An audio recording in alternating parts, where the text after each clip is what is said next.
Eu queria primeiro agradecer, doutor Bruno, por você ter aceitado nosso convite, bater esse papo aí e conversar um pouco com o pessoal que venha acessar essa live. Eu gostaria de falar um pouquinho do doutor Bruno. O doutor Bruno ele é médico cardiologista e atua na área de medicina de estilo de vida, gestor e coordenador de ações de promoção à saúde na Clínica Benavita, um cliente muito querido nosso também, né? Que fez... É muito bacana quando você, como médico, né, Bruno, e os profissionais que estão assistindo a gente, é muito legal quando um cliente, ele além de contratar os nossos serviços, acredita no que a gente fala e faz aquilo que a gente está conduzindo ali. Não que surgiu da nossa cabeça, mas o que a gente conduz. Então, muito obrigado por estar participando e para ajudar aí as pessoas que vão assistir essa live junto com a gente, viu? De coração. Obrigado você. Obrigado você. É um prazer estar com vocês. Vocês são gente boa, queridos também. Foi muito bacana o nosso trabalho junto e bacana a gente manter essa parceria aí. Que legal, que legal. Bruno, né, nós pensamos em fazer essa live de uma forma que fosse interessante para as pessoas que estivessem assistindo.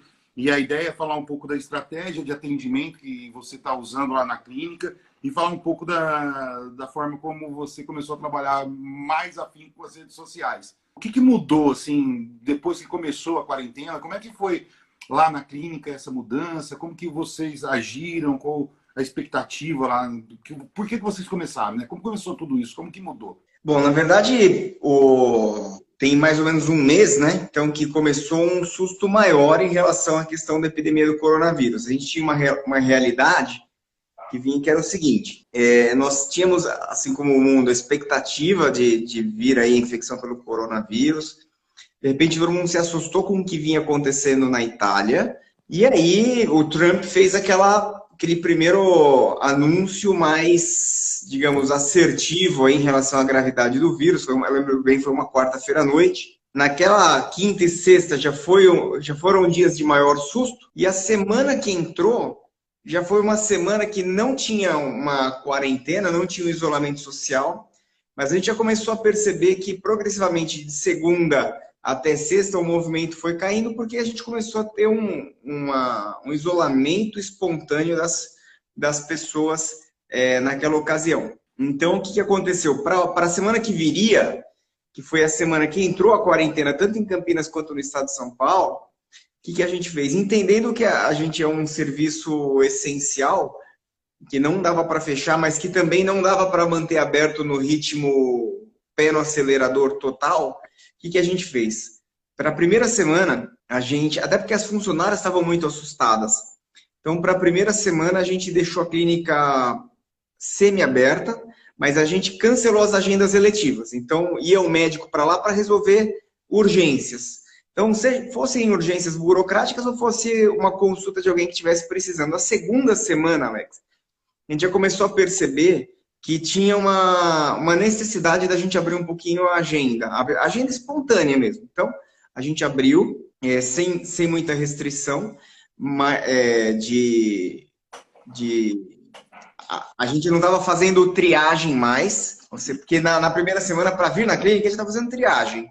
Então, o que era a triagem? A gente entendeu por que a pessoa estava querendo a consulta. Na segunda vez, a gente fez sem triagem, com horários espaçados, só 2 médicos por dia. A terceira semana, nós reabrimos a parte de exames, que foram exames de ultrassom, teste ergométrico e mapa e Holter. Essa foi a quarta semana. Nessa quarta semana, nós reabrimos o laboratório e a cantina, nossa lanchonetezinha lá. Para a semana que vem, depois do feriado, nós vamos reabrir a endoscopia, colonoscopia, mas sempre com protocolos de segurança. Então, assim, triagem de pacientes com sintomas de gripe, diminuímos a quantidade de pacientes por hora que passa na clínica, ou seja, a gente tentou garantir que tivesse aí um fluxo de pacientes mais adequado. E então, o que nós fizemos lá na clínica foi esse tipo de adaptação. Entendendo que, assim, em sendo um serviço essencial, a gente precisa estar aberto, né? A gente precisa estar aberto, atuando. Então... Sim. Mas você falou uma coisa aí muito interessante que está relacionada, era uma das perguntas que eu ia falar. em relação à equipe, porque realmente, quando começou tudo isso, as equipes dos nossos clientes, eu percebi que eles estavam com muito receio, né, em relação a tudo que estava acontecendo. Como é que foi essa conversa com a equipe? Como que vocês agiram com a equipe para mostrar para eles, olha, nosso trabalho é essencial, a gente precisa disso para sobreviver, né? E não só a sobrevivência, porque a saúde ela está diretamente relacionada à sobrevivência, claro, né? Mas como que foi essa conversa com a sua equipe? Cara, essa pergunta é excelente, porque assim, um dos desafios que eu vejo como gestor da clínica é convencer a funcionária que ela é originalmente do administrativo e fazer ela entender que ela é um profissional de saúde. Então muda um pouco a perspectiva no fluxo normal, quando a secretária ela entende que ela faz parte da assistência do doente. Então, quando a gente chegou para ter essa conversa com a paciente, aliás, com as meninas, a gente falou, olha, eu não sei se vocês perceberam, mas vocês são profissionais de saúde. Então, assim, você não é secretária da academia ou você não é secretária de um escritório de contabilidade, de advocacia, nada disso. Você é secretária de uma clínica de médicos. Ou seja, vocês fazem parte do profissional de saúde. A forma como você recebe o paciente, você já está participando do processo terapêutico.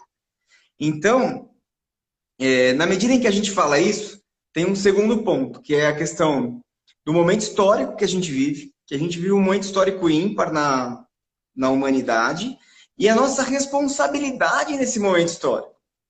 Então, o que eu falei para elas vocês têm, a clínica ficou aberta, e outras clínicas fecharam, e a gente se negou a fechar, porque a gente falou, a clínica e as clínicas médicas, odontológicas, vocês têm bastante cliente na área de odonto, e é importante falar, nós temos um papel social nesse momento, que é esvaziar o pronto-socorro. Porque se eu tenho dor de dente, eu tenho que ir para o pronto-socorro cheio de Covid, poxa vida. Então, não é só a questão do financeiro, claro que pesa, mas é a questão de que nós abertos, nós estamos ajudando porque a gente faz parte de uma engrenagem.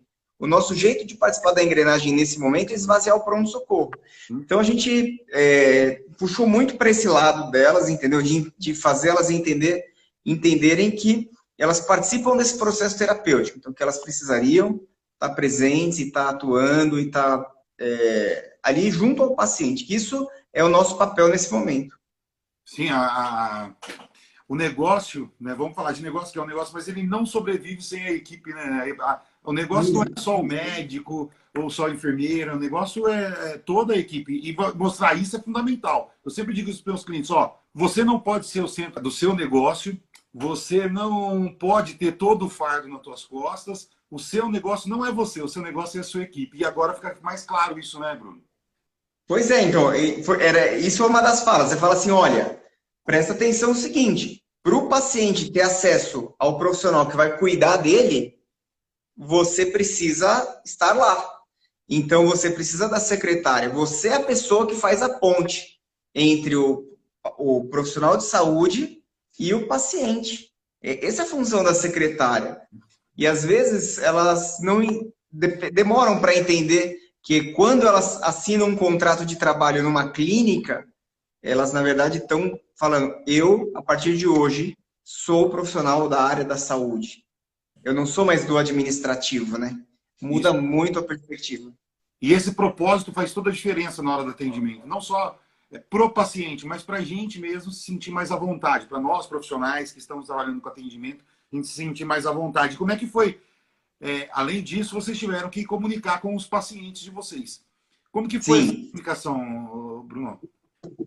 Então, o Alex, o que acontece? A clínica, ela não tem... A gente, na clínica, optou por trabalhar predominantemente de maneira orgânica nas redes sociais. Então, a gente não trabalha tanto com a questão de impulsionamento. Uhum. Então, o que acontece? A rede da empresa, ela é uma rede pequena, mas os médicos têm as suas redes pessoais, né? Uns mais, então assim, eu tenho uma rede maior, porque faço atuação no YouTube, já faz 4 anos, tô indo pro 5º ano fazendo isso, então assim, já tem um hábito, né, de comunicar e tal. Outros menos, mas esses que têm menos têm as suas redes pessoais, ou seja, os seus contatos, os seus amigos são seus pacientes também. E então o que acontece? O nosso combinado é a clínica posta e a gente reposta. Então a gente potencializa a ação da clínica, cada um dentro da sua rede, umas maiores, outras menores.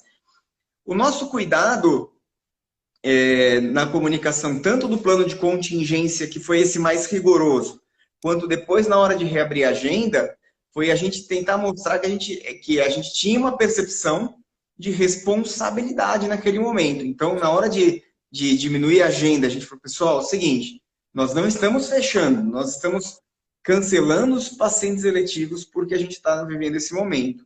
E num segundo momento, para reabrir, também, a gente falou, pessoal, estamos reabrindo com protocolos de segurança, assim, assim, assado, e abrindo aos poucos, né?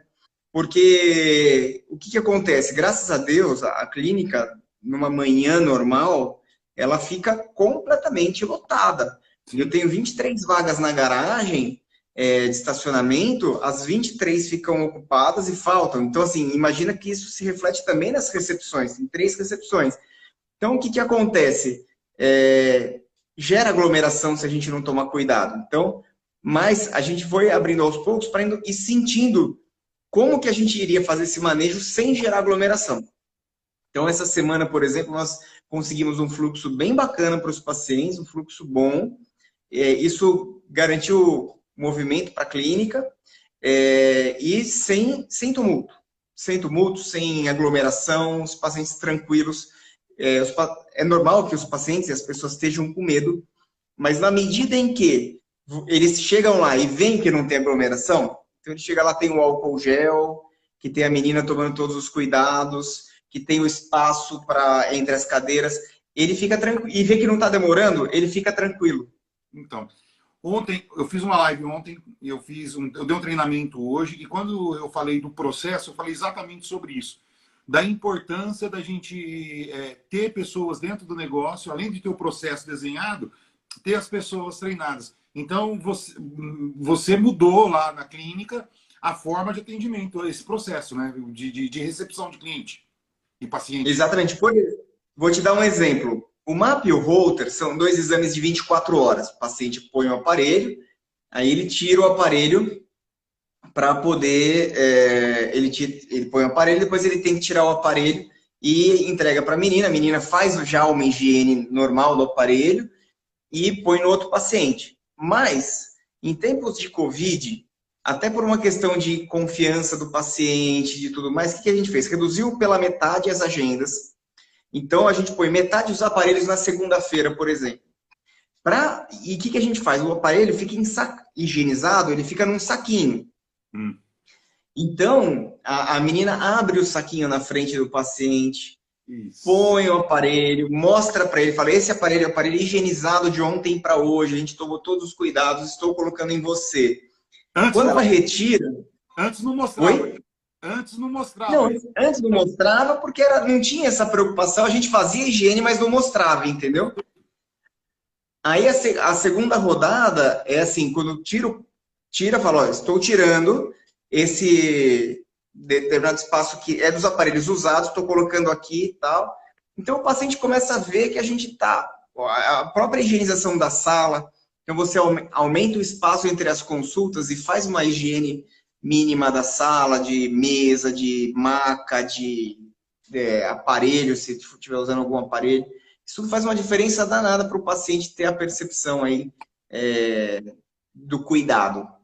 Porque agora ele está muito mais ligado nisso, né, Bruno? Eu tenho falado, se você esteriliza o material, a partir de agora você já esterilizava, mas a partir de agora vai ser interessante, vai ser um diferencial e vai ser importantíssimo você mostrar que você faz isso, porque antes não se mostrava. Fazia porque tinha que fazer e tudo bem. Só que agora mostrar isso vai ser muito importante, porque até então o cliente não percebia, ele não sabia disso. Hoje, ele está com muita informação na cabeça, com muita dúvida, e ele vai querer ver isso o tempo todo, né? Agora, em relação, assim, a tudo isso que está acontecendo, qual que é a expectativa sua? Não digo em retorno, porque retorno seria colocar você na É parede, difícil de você falar, colocar né? na parede e ninguém sabe. A verdade é essa, né? Então a gente não sabe É como que... verdade. Mas como empreendedor, né? Como empreendedor, qual que é a tua expectativa? E mais uma vez, sem impressionar em relação ao retorno, mas o que você espera em relação a isso que está acontecendo? Alex, o que eu acredito? A gente tem que ter algumas definições políticas no país para a gente poder ter uma expectativa bem desenhada e ter uma perspectiva aí de no máximo 1, 2 meses. Uhum. Enquanto as questões políticas não forem amenizadas, fica tudo muito tumultuado, né? Então a gente acaba perdido. Porque, por exemplo, agora o Dória acabou de esticar a quarentena, Dia 10, mas né? a cidade até o dia 10 de maio. Só que a minha avaliação como médico, é difícil dissociar o médico do empreendedor, é que a gestão, primeiro, a quarentena precisa de uma gestão. Não é manda todo mundo para casa e não faz nada. Precisa de uma gestão. Você precisa definir protocolos.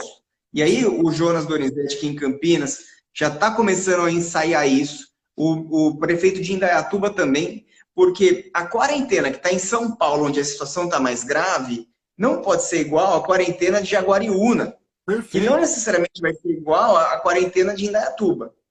Então, esses caras todos, então o prefeito, o estado e o nacional, federal, precisam melhorar essa articulação para você ter as quarentenas regionais, de acordo com a disponibilidade de leitos, e a partir daí você pôr para rodar.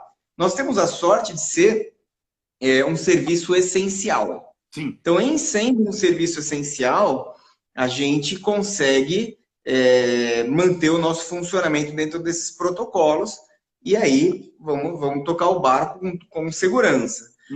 Um amigo escreveu aqui, né, assim, como que eu faço com a pessoa que fica com a boca aberta e o motorzinho, de fato o motorzinho faz aerosol, faz spray, realmente o cuidado fica muito mais complexo. Sim. Os otorrinos também têm tido dificuldades, otorrinos, dentistas, e por isso que a gente demorou de voltar à endoscopia. O que a gente tem feito é face shield, então assim, na endoscopia, por exemplo, faz aquela capacete, né, que põe, além da máscara, touca, e é uma higiene quase um terminal ali na sala.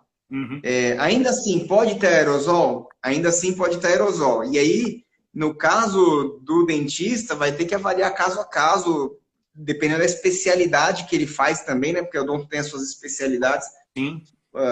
Qual é o tipo de procedimento que ele faz para definir se ele vai ficar aberto ou não. No que eu vejo, a única especialidade que usa menos a alta rotação é a ortodontia. O restante todos usam muito a alta rotação o tempo todo, ou a baixa rotação, que também gera aerosol. Então, mas mesmo assim, a ortodontia usa a alta rotação também. Então, realmente é bem complexo, porque o que eu vejo, Bruno, é a ansiedade dos profissionais, dos cirurgiões dentistas, principalmente, porque fica muito de mãos atadas. O que é emergência, o que não é emergência, o que tem que ser feito agora, o que não tem que ser feito agora, e assim por diante. Então, é um questionamento muito grande e a gente sabe que há uma incógnita. Porque fala assim, na minha visão, não tem precedente para esse tipo de coisa que está acontecendo agora. Muita gente fala assim, a Guerra Mundial, é outra coisa, é outra época, é totalmente diferente. Nunca houve precedente para isso que está acontecendo. E há uma dificuldade muito grande nas decisões que a gente tem que tomar. Né? Porque realmente tem aquele negócio da economia e da saúde da população. Se eu não faço nada agora, como é que vai ser daqui 2, 3 meses o caos econômico? Em contrapartida, eu tenho que cuidar da vida. Então, vão ser decisões difíceis a serem tomadas, né? Decisões difíceis. Mas muito difíceis, cara. E assim, no caso do profissional cirurgião dentista, é o que você falou. Tem a saúde dele também. Sabe? Hoje eu fiz exame ecocardiográfico num médico de pronto-socorro que está entubado gravíssimo, Covid. Então, assim, o profissional fica, será que eu me resguardo? Será que eu abro em sendo um serviço essencial? E esse dilema, ele é muito individualizado, quer dizer, ele pode abrir para urgência e ainda assim ter complicação, ele pode abrir para os eletivos e não ter, e fazer os protocolos de higiene. Quer dizer, vai precisar realmente de uma análise caso a caso, né? E dentro disso, você falou para mim que, durante a semana, você falou que houve uma mudança nessa sua questão de redes sociais. Para a gente, nós não vamos alongar muito, mais 10 minutinhos no máximo, mas o que Não, mudou? Porque você já trabalhava com o YouTube. Você falou que tem 4 anos que você trabalha com o YouTube. Mas se eu bem me lembro, eu não estiver enganado, você falou que houve uma mudança de um tempo para cá, né? No seu comportamento em relação às redes sociais. Queria falar um pouquinho sobre isso, porque eu tenho muito cliente que fica questionando a gente, o que eu faço agora? Né? Hoje eu dei uma aula de redes sociais mais cedo para mostrar algum tipo de postagem. Eu queria saber, assim, não da Benavita, mas no seu pessoal, como que você agiu? Se mudou alguma coisa? Se você se comportou de forma diferente? Como que foi isso aí? Alex, Verdade. então, assim, a gente vai aprendendo empiricamente e algumas coisas vão reforçando. Então, assim, em 2016, eu dei algumas sortes, que foi quando eu comecei o meu Coração Saudável, que é meu projeto de redes sociais, que foi o seguinte, eu alinhei muito no começo, assim, ó, eu lancei o projeto num sábado à noite, já tinha uns vídeos prontos, eu fui pondo e tal, comecei a ver o resultado ali dos amigos curiosos, tal, alguém compartilha, acha legal, mas pouquinho. Só que aí o que aconteceu? Passou na segunda-feira, uma das áreas que eu tenho mais afinidade é a área de prevenção de morte súbita em atletas. E tô eu voltando de carro para casa, e aí eu ouvi na CBN assim, morre atleta na Lagoa do Taquaral hoje de manhã, assim, assado, morte súbita. Falei, cara, isso daí eu preciso falar sobre isso. Fui lá e pau, falei. Eu tinha Pilates, eu lembro até hoje, eu tinha Pilates, eu botei, me arrumei e tal, fiz um vídeo, na época eu editava. Hoje eu nem edito mais vídeo, na época eu editava vídeo. Eu sentei, gravei o vídeo, falei da importância de ter desfibrilador na Lagoa do Taquaral para não morrer gente como morreu hoje. Aí, cara, botei... Eu lembro bem que foi assim, eu fiz o vídeo, deixei renderizando e fui para o Pilates. Voltei do Pilates, subi o vídeo para o YouTube, subi o vídeo para o Facebook e beleza, fui dormir. Cara, no outro dia de manhã, tinha assim, 130 compartilhamentos. E aí, depois disso, eu ainda tive experiências disso com infarto, dor no peito, mais recentemente com a história do atleta do Cruzeiro que foi afastado com cardiomiopatia hipertrófica, e agora com o Covid. E toda vez que eu alinho a minha pauta de fala nas redes sociais com o jornal do dia, bomba. Então, o que eu percebo? Que assim, eu tenho que alinhar minha pauta com a pauta do jornal. Entendi. Você entendeu? Porque aí você nem sempre dá certo. Nem sempre dá certo. Então, tem dia que você... Mas, quando dá certo, a coisa encaixa muito. Então, o que aconteceu? Eu tenho minha fala é sobre bem-estar, alimentação saudável, atividade física, medicina do estilo de vida, controle do estresse. Eu falo muito sobre, assim, solidão e risco de infarto, essas pautas que caem bem em rede social. Mas aí, eu estava assistindo a fala do Trump na Globo News. O Trump fez o recado, o pessoal do Jornal das 10 da Globo News falei, cara, isso dá pauta, vai dar o que falar. E aí eu fiz um vídeo. Eu falei assim, tem gente ganhando de... Tem que ter um ar meio, né? Então eu falei assim, tem gente ganhando dinheiro com seu desespero. Calma, calma, serenidade. Não estou falando que não é grave, mas calma, não desespere. Botei esse vídeo no Facebook. Deu assim, tipo, 12 mil views. Pá, explodiu. Aí, cara, só que eu percebi que o noticiário da quinta-feira, isso foi uma quarta, ficou repercutindo muito o corona, os Estados Unidos se preparando e tal. Pá. Falei, cara, esse assunto é um assunto relevante. Então, eu passei a estudar muito coronavírus e chamei uma amiga minha infectologista para fazer uma live assim. Isso era quarta-feira, o Trump falou, na quinta, chamei quinta-noite, ela não podia. Falei, sexta-feira, na hora do almoço, vamos fazer? Vamos. Cara, nós fizemos. Não tinha ninguém falando sobre coronavírus ainda. Assim, como a gente tem hoje, todo mundo falando.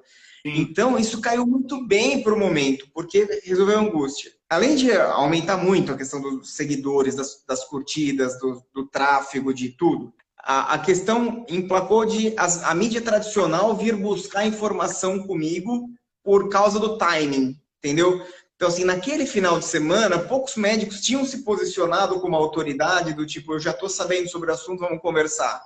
Então, tive inserção na Educadora, tive inserção na EPTV, nesse contexto, entendeu?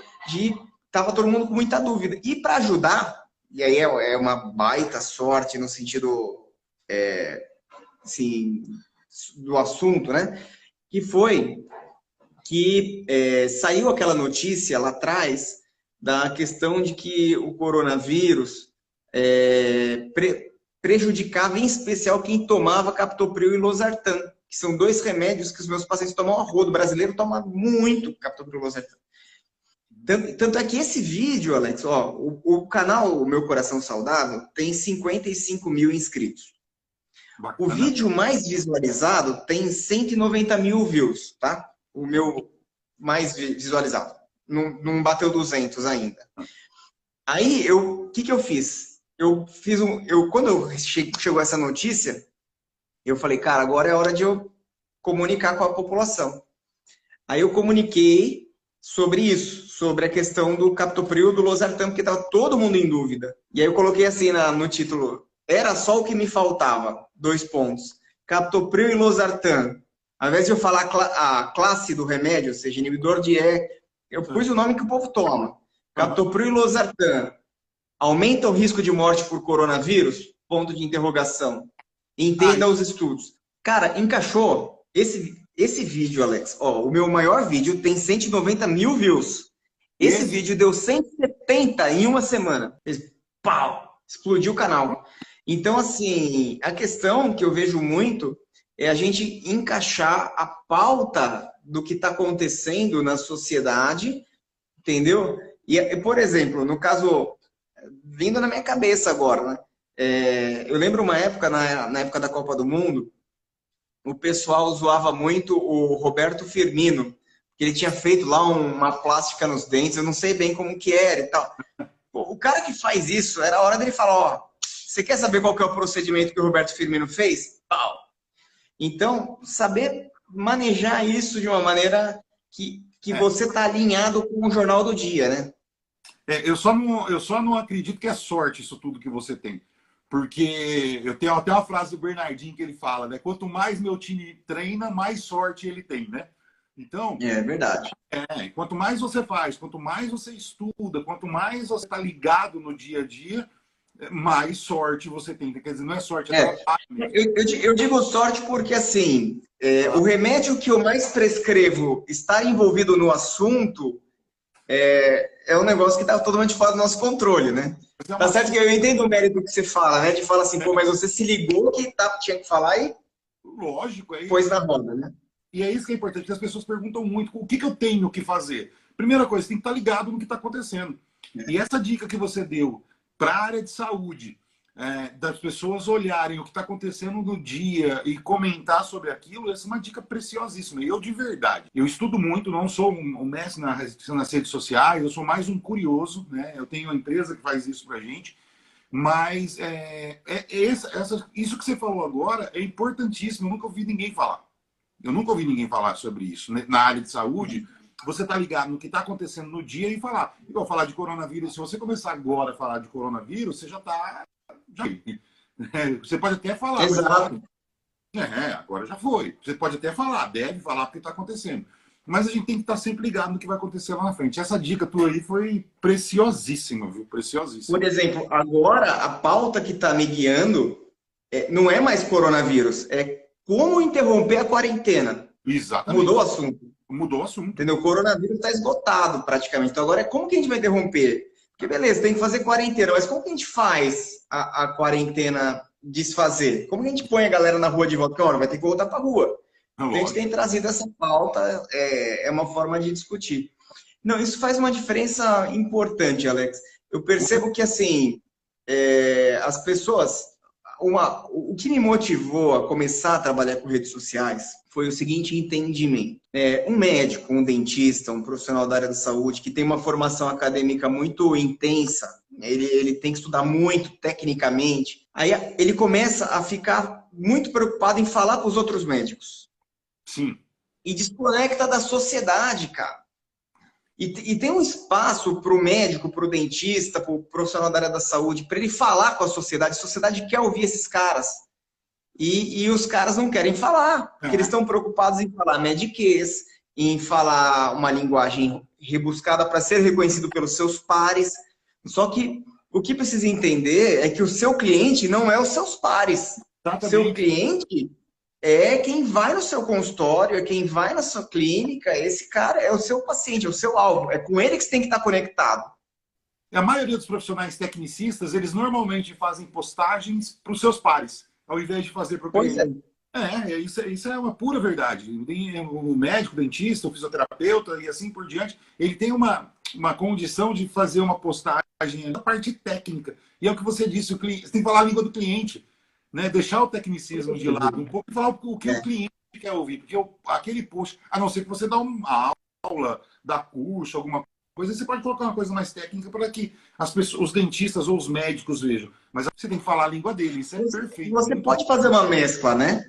Você faz um posicionamento mais técnico, às vezes, e fala para os outros profissionais, você vai construir sua autoridade também junto aos seus colegas, mas você tem aquela postagem que é falando direto para o público. E esse é o canal, entendeu? Até porque você pode ter um público tecnicista também, né? Você tem um público tecnicista que pode te procurar. Mais técnico, ele fala, opa, né? Então, eu acredito muito nisso. Dá para você fazer essa mescla. E uma outra coisa que eu percebo muito que a gente precisa ajudar os colegas a entenderem é que, assim, mudou o conceito de autoridade médica. Mudou. Então, assim, o paciente, e isso, assim, é uma coisa que, assim como a rede social mudou a política e os políticos demoraram de ver isso, os profissionais de saúde estão demorando de ver isso. Eles não estão enxergando que o jogo mudou, que a conversa mudou. Então, assim, eu percebo um ranço, sabe? Um incômodo, uma chateação. Oi? Tem até uma teimosia. Uma teimosia, entendeu? Falar, não sou para isso e tal. E assim, por exemplo, eu estava conversando outro dia com uma colega. Dá para ver quando o profissional de saúde ele não participa da construção da pauta. Eu que construo minhas pautas, né? Eu faço tudo, eu idealizo. Eu tenho uma pessoa que faz só a imagem, a fotinho. Mas eu faço todo o resto. Eu escrevo, eu penso. Mas eu entendo que isso é uma habilidade peculiar e que, eventualmente, a pessoa não tenha isso. Agora, ele precisa participar da construção da pauta. Então, assim, você não pode soltar a pauta na mão da agência ou de quem for cuidar disso para você. Senão... Oi? Senão a pauta é dela, não sua. Exato, e fique impessoal. Eu tenho uma amiga que começou a entrar na questão das redes sociais, Alex. O que ela fez? Ela tem uma característica, ela é cardiologista e ela é missionária. Ela faz viagens missionárias. Então, ela foi para o Haiti, foi para o Nepal, foi trocentas vezes para a Amazônia, para não sei o quê. Então, ela começou a entrar nas redes sociais explicando o que faz de mim uma médica missionária. Cara, ela se caracterizou como uma pessoa caridosa, uma pessoa que cuida das outras pessoas, uma preocupação com o ser humano. Aí você vê outro colega, por exemplo, que não terceiriza a pauta, você já canta a bola, né? Que aparece assim, o que é ecocardiograma? Quem deve fazer ecocardiograma? Você fala, cara, essa pauta terceirizada, olha que coisa chata, né? Postagem que não vai rolar, não vai fluir, as pessoas não se interessam.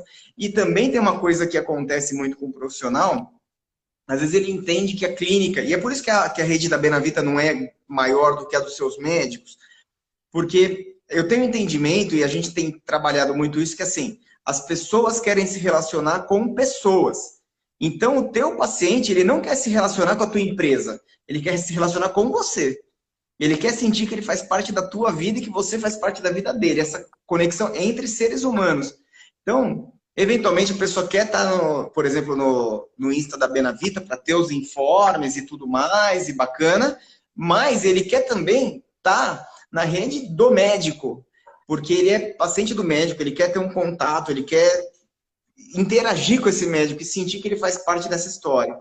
Então, é uma coisa importante isso. Pessoas se relacionam com pessoas, elas querem se relacionar com pessoas e não com a sua clínica. Tem um slide que eu uso na minha aula que fala assim, produtos e serviços vêm e vão.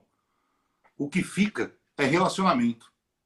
Então, produtos e serviços vêm e vão, marcas vêm e vão. O que fica mesmo é relacionamento. A gente está fazendo essa live agora por causa de relacionamento. Eu dei uma aula hoje, na sala, lá tinha um monte de gente do Zoom, relacionamento. Eu estou fazendo uma outra, relacionamento.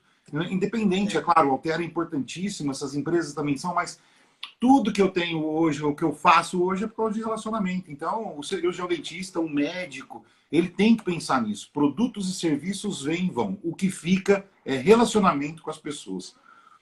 Exatamente, é isso que constrói o vínculo, né, cara? E é o que as pessoas... E agora na quarentena, eu vi isso, eu não usava live, eu tinha até uma amiga que ela me chamava para fazer live e eu protelava, sabe? Até que eu fiz uma, depois passou um tempo e fiz outra. Mas agora na quarentena, eu vou até dar uma espaçada nesses próximos dias, porque agora o trabalho voltou ao normal. Mas assim, eu tava fazendo live todo dia, porque a galera tava muito ansiosa. Bichos, vamos nos relacionar, vamos conversar. Claro. Eu fiz, durante um mês, eu fiz live quase todo dia. Então, assim, tava lá conversando com a pessoa e construímos pautas de semana inteira. Então, assim, tentando buscar vários aspectos. Foi muito legal. Adorei a experiência. Mas é que a gente tem que trabalhar também. Chega uma hora que fica pesado. Mas a gente tem essa questão de que a live é um momento de interação, né? Que você põe as pessoas para conversar, responde, vem o chat. É super legal. E pode usar depois também ainda, que é o que nós vamos fazer. Eu ainda vou usar essa live para informar outras pessoas e assim por diante. Doutor Bruno Colotoni, cardiologista, um cara bacana pra caramba. Quero te agradecer por a gente ter batido esse papo. Quero dizer que você é um cara iluminado. Parabéns pelo trabalho que você faz. Eu sei que você ajuda muita gente. Então, a tua profissão é muito maravilhosa, muito bacana. Eu quero te dar os parabéns. Você é um cara bacana. E te agradecer muito por ter batido esse papo aí. Tomara que a gente tenha ajudado algumas pessoas, que a ideia é essa, né? A gente poder ajudar algumas pessoas. Muito obrigado, viu, Bruno? Alex, obrigado você pelo convite, cara. Eu tenho um carinho muito especial pela Altera, cara. A Altera, de verdade, vocês marcaram a história da nossa clínica. A nossa clínica é uma antes da nossa consultoria, outra depois, não é enchendo a sua bola. Eu falo isso para os meus amigos, falo isso para os meus colegas. E eu tenho um carinho muito especial por vocês, em especial pelo Marcos e o Cláudio, que estiveram ali no dia a dia, ali prestando a consultoria mesmo com a gente, porque não tem dúvida que se nós estamos hoje numa posição, vocês têm parte nessa história. Então eu tenho uma gratidão, um carinho muito grande por vocês. Isso é tudo que a gente precisa, é essa gratidão e ver que as pessoas realmente gostaram do trabalho e é missão cumprida de verdade. Obrigado, viu, Bruno? Isso aí. Obrigado a vocês, pessoal. Um abraço aí e a gente se fala mais vezes, Alex. Estamos às ordens aí. Muito obrigado. Só para falar, a Jerusa é uma cliente nossa lá de São João del Rei. A Jerusa também é uma cliente topíssima. Beijão, Jerusa. Bruno, muito obrigado. Um grande abraço, meu. Tudo de bom, boa sorte. Tchau. Obrigado, bom final de semana, galera. Até mais. Valeu. Tchau, gente. Muito obrigado. Tchau, tchau.